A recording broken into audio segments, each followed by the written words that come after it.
2025 সালে এসে আবারও কিয়ামতের নতুন আলামত প্রকাশ পেল, যা আমাদের প্রিয় নবী হযরত মুহাম্মদ সাল্লাল্লাহু আলাইহি ওয়াসাল্লাম আরো 1400 বছর আগে বলে গিয়েছেন। প্রিয় নবী হযরত মুহাম্মদ সাল্লাল্লাহু আলাইহি ওয়াসাল্লামের একটা কথাও যে মিথ্যা নয় তা খুব ভালোভাবে পশ্চিমা বিজ্ঞানীরা প্রমাণ করেছে। প্রিয় নবী আজ থেকে আরো 1400 বছর আগে বলেছেন, পৃথিবীতে 10টি বড় কিয়ামতের আলামত প্রকাশ না হওয়া পর্যন্ত পৃথিবীতে কিয়ামত সংঘটিত হবে না। কি সেই আলামত, যা নিয়ে রীতিমতো চিন্তায় পড়েছে পুরো বিশ্বের বিজ্ঞানীরা।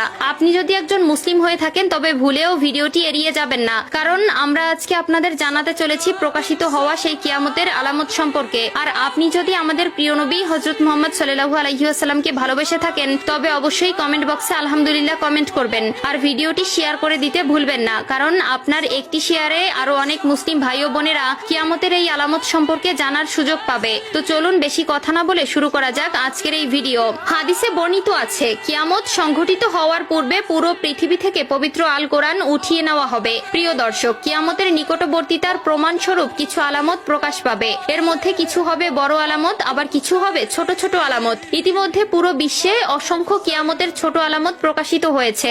যেমন হাদিসে বর্ণিত আছে, আরবের বেদুইনরা অর্ধ উলঙ্গ অবস্থায় থাকবে, তবে তারা বড় বড় দালান কোঠা নির্মাণের প্রতিযোগিতায় নেমে পড়বে, এমনকি তাদের পায়ে জুতাও থাকবে না। বর্তমানে 2025 সালে কিয়ামতের নতুন যে আলামত প্রকাশ পেয়েছে তা হলো কিয়ামতের আগে পবিত্র আল কোরআন থেকে সকল অক্ষর উঠিয়ে নেওয়া হবে। ইতিমধ্যে এমনই কিছু তথ্য প্রকাশ পেয়েছে।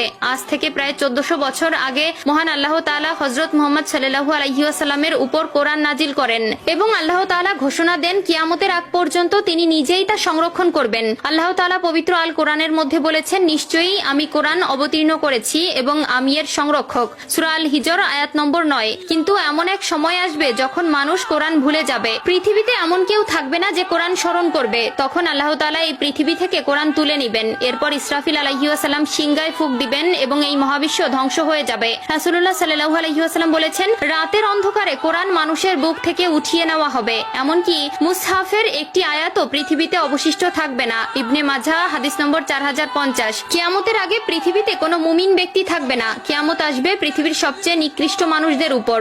আনাস ইবনে মালিক রাদিয়াল্লাহু তাআলা আনহু থেকে বর্ণিত, রাসূলুল্লাহ সাল্লাল্লাহু আলাইহি ওয়াসাল্লাম বলেছেন, কিয়ামত ততক্ষণ শুরু হবে না যতক্ষণ না এই পৃথিবীতে এমন কেউ অবশিষ্ট থাকবে না যে বলবে আল্লাহ আল্লাহ। সহিহ মুসলিম।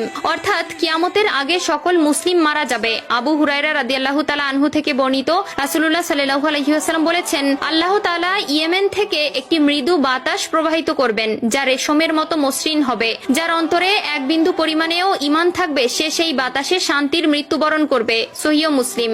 এরপর আল্লাহ তাআলা কোরআন পৃথিবী থেকে উঠিয়ে নিবেন এবং মানুষের অন্তর থেকে পৃথিবীর সব মুদ্রিত কোরআনের পাতা থেকে সব অক্ষর উঠে যাবে। যারা একসময় কোরআনের সূরা বা কিছু অংশ জানতো কিন্তু তারা ঈমানদার ছিল না, তাদের অন্তর থেকেও সব মুছে যাবে।